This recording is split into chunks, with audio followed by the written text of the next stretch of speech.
Ayan mga parts ano. So meron po tayong nire-repair na isang automatic washing machine Samsung ano. So ang naging problema po nito yung kanyang gearbox. Ayan, nandito po tayo sa ating shop ano.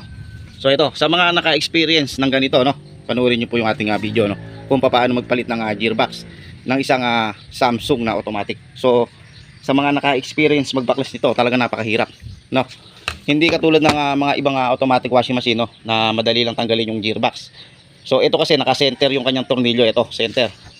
So itong gearbox na to mga parts, bago po ito no, bago. Pinabili ko na po ng bago yung may-ari. At sabi ko sa may-ari, yung tornilyo bumili na din.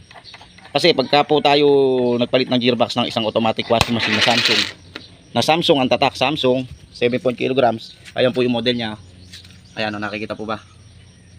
Ayusin ko lang po yung ating camera mga parts ano. So ayan.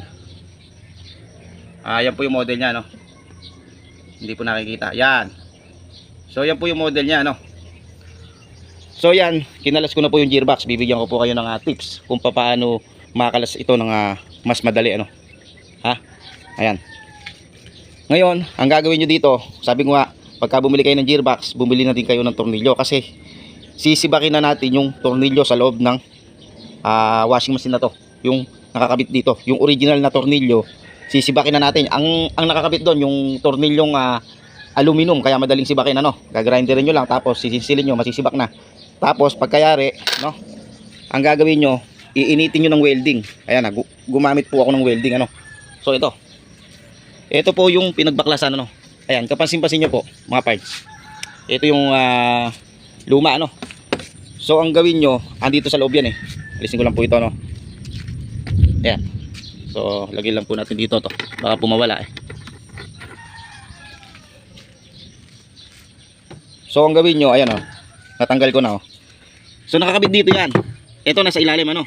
So itong ano na to, yung may spot na to nasa ibabaw yan, nandito yan. So ang gawin nyo, ispatan nyo po dito sa ibabaw, initin nyo po ng welding. So ito hindi naman tinatablan to ng welding basta ang gagawin nyo, lalangisan nyo o kaya may nakaabang kayong tubig. Ayan para hindi masunog yung basket ano, para hindi mabutas. So hindi naman basta-basta mabubutas ito, basta mabasa nyo lang agad ng tubig. Kung aksidenteng mabutas nyo itong plastic na to, meron na ginagamit dito na pandikit na-order din sa online ano, mas matibay. So ang gawin nyo, bago nyo dikitan, kung halimbawa nabutas itong plastic na to, maglusaw kayo ng isang plastic ano, saka nyo idikit, parang glue stick ganun. Pero mas maganda, maglusaw kayo ng plastic, yung lutong-luto, saka nyo idikit, saka tapalan nyo ng ginagamit na pandikit doon na order yun sa online. So ito, pagka ininit nyo to, yung ibabaw ng ating gearbox na to, pag ininit nyo, yung mainit na mainit, nagbabaga, ang gawin nyo, masuhin nyo. Gumamit po ako ng maso, ayan saan po ba yung ginamit ko maso? Ito, gumamit po ako ng maso. Masuhin nyo na masuhin, pagtsagaan nyo. Magkabilang gilid na gano'n, ingatan nyo lang to na mabasag ingatan nyo lang ito mabasag, masuhin nyo na gano'n. O kaya kung mas maganda, kung dalawa kayo, may tagahalili kung halimbawa masakit na yung inyong kamay.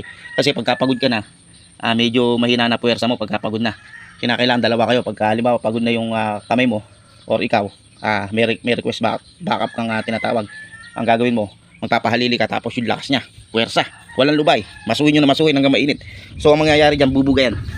Ang nakapagtataka nga mga parts, hindi naman siya nakatrade So akala ko nung una, nung binaklas ko to no, nung binaklas ko tong gearbox na to, akala ko nakatrade hindi naman pala nakatrade So nakadikit lang pala doon sa bilog na yun. Dito nakadikit lang pala dito to. Napakatagal ko nga binabaklas itong gearbox ng Samsung na to. Mahirap pala to. So sa mga ganitong makaka-experience, kung wala kayong tiyaga sa sa pagre-repair, huwag nyong tatanggapin yung Samsung pagka magpapalit ng gearbox mahirap mga parts. Pero kung matyaga ka, pagtutuunan mo ng oras, makakaya mo tanggalin yung gearbox na yan makakaya mo. Basta ang sinasabi ko nga po sa inyo, lutuin nyo ng welding ito. Huwag nyong puputulin na rin ibabaw na to, kasi nga pag pinutol nyo itong ibabaw na to sa loob, mawawalan kayo ng pukpukan. Mawawalan kayo ng pukpukan pagka pinutol nyo yung ibabaw na to.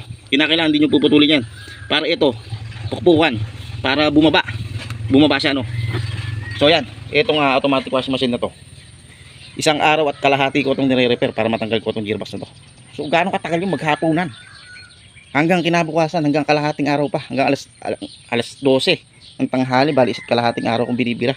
Matanggal ko lang itong gearbox na to. So sobra hirap, pero may mga ibang automatic washing machine na madaling tanggalin yung gearbox, na hindi katulad nitong Samsung, talagang pahirapan, no? Nung tatanggapin ko nga ito, nagdadalawang isip ako kung ito gagawin ko. So nakahiyaan ko na lang sa may-ari. Saka sabi ko nga, kung magigiba ako itong basket na to, meron naman akong mga basket na pagkukunan. Ayun, may basket naman akong pagkukunan na pwede kong isalpak dito. Kakausapin ko na lang may-ari kung papayag ano. Kasi may iiba makikita nila iba yung basket pero kakasya siya, mag-working siya, magagamit naman siya maayos, kaso mag-iiba yung basket. Kaya kakausapin natin may-ari kung halimbawang nagiba natin itong 3 line na to. Ito yung pinagkakapitan ng gearbox. So ganun, sobra hirap mga boss. Huwag kayong gagamit ng ano dito, yung WD-40, lalong hindi nyo madadali, dudulas lang mga boss. Saka pagka nag-welding kayo, masusunog. Huwag kayong gagamit ng WD-40 dyan. Basta pagtiyagaan nyo lang sa welding machine. Initin nyo ng initin yung bakal hanggang sa ito ay bumitaw. Siyempre pagka mainit na yung bakal, lalambot na yun, matatanggal na yung pagkadikit nya. Tiyaga-tiyaga lang sa pukpok, makukuha nyo rin katulad ng ating ginawa. Nakuha po natin. Ayan. So ganun lang mga parts sa pagre-repair ng ganitong washing machine na automatic. Hindi ko makakalimutan itong brand na to. So ito, pangatlong beses na akong nakapagre-repair ng ganitong Samsung na palit gearbox. Talagang pahirapan. Nung una akong nagpalit ng gearbox nito, inabot ako ng 1 linggo, 7 days. Yun namang 7 days na yung pahinto-hinto, pa sulpot-sulpot, pahinga, tapos gawa sa iba, tapos balik uli. So nung pangalawa, nadali ko kaagad. At eto pangatlo, nadali ko na hanggang sa nagagamayan ko na at nakakabisado ko na. Kaya itinuturo ko po sa inyo yung diskarte sa pagpapalit ng gearbox ng Samsung na automatic. Talagang pahirapan to mga boss. Ayan. kung hindi kayo makakakuha ng diskarte, wala. Hindi nyo madadali, hindi kayo makapagpapalit ng gearbox ng isang automatic washing machine. So ito, sa susunod na palit natin, madali na. Kasi natanggal na natin yung original. So itong replacement na to, hindi na siya ganong kadaling, hindi na siya ganong kahirap pala. Hindi na siya ganong kahirap alisin kasi nga nagalaw na natin. So hindi na siya virgin kung sabihin So ayan, maraming po salamat sa inyong panunood. Sana po nakakuha po kayo ng diskarte sa pagre-repair ng ating mga gamit.